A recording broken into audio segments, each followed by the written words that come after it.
Hi friends, good evening.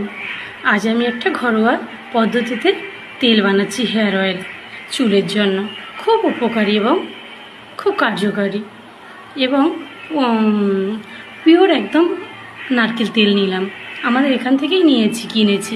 বাড়িতে তারা নারকেল কেটে শুকনো করে তেল ভাঙিয়ে আনে। সেই তেল দেখুন ফ্রেন্ডস, সেই তেলে দেখতে পাচ্ছেন, সেই তেল, এই তেলে আমি 5 রকম উপকরণ দেবো, দেখে নিন কী কী।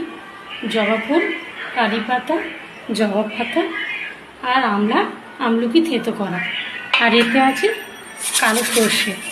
আমি 5 রকম তেল দিয়ে, এই 5 রকম উপকরণ দিয়ে আমি একটা তেল তৈরি করব, পুরো নিজের বুদ্ধিতে এটা। আর নিজেই দেখলাম আরও কিছু আমি দিয়েছিলাম, কিছুদিন আগে বানিয়েছিলাম, 10 রকম দিয়েছিলাম, কিন্তু সেগুলো কাছে পেলাম না। নিম পাতা, কেশরতে পাতা জানেন।